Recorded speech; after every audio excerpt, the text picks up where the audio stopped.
માં થયેલી ગેંગવોર ફાયરિંગની ઘટનામાં પોલીસે વધુ એક કાર્યવાહી હાથ ધરી। પોલીસે હથિયાર પૂરું પાડનાર સંજય રાજસિંહ ઝાલાને રેલનગર વિસ્તારથી હથિયાર સાથે ઝડપ્યો।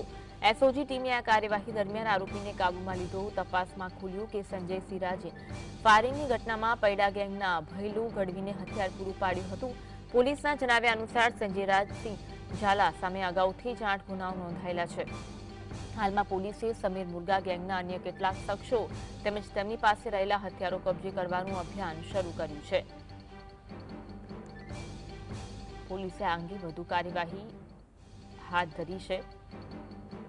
પોલીસે હથિયાર પૂરું પાડનાર સંજય રાજસિંહ ઝાલાને રેલનગર વિસ્તારથી હથિયાર સાથે ઝડપ્યો છે। એસઓજી ટીમે આ કાર્યવાહી દરમિયાન આરોપીને કાબૂમાં લીધો હતો।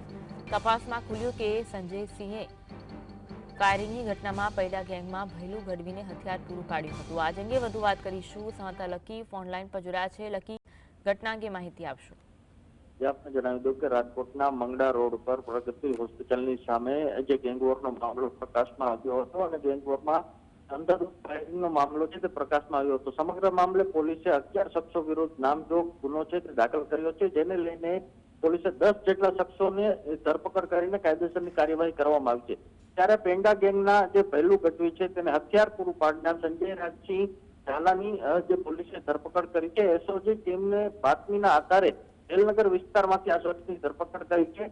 આ શખ્સ પણ રીઢો ગુનેગાર છે, તેના વિરુદ્ધ જે 8 જેટલા ગુના છે તે નોંધાઈ ચૂક્યા છે। ત્યારે આ શખ્સ દ્વારા જ તે પહેલું ગઢવીને હથિયાર છે તે પૂરું પાડવામાં આવ્યું હતું અને પોલીસે તેની પાસેથી ઝડપી કરતા તેની પાસેથી પણ હથિયાર છે તે મળી આવ્યું હતું। ત્યારે હજુ પણ જે સમીર મુર્ગા ગેંગના જે કેટલાક સભ્યો છે તે પોલીસ પકડથી દૂર છે અને તેનું હથિયાર પણ પોલીસ દ્વારા કબજે કરવાનો બાકી છે। ત્યારે હવે પોલીસ તે દિશામાં તપાસ કરશે અને ક્યારે સમીર મુર્ગા ગેંગના જે ફરાર શખ્સો છે તે પકડાશે તેના ઉપર સૌ કોઈની નજર છે। જી, આભાર માહિતી આપવા માટે।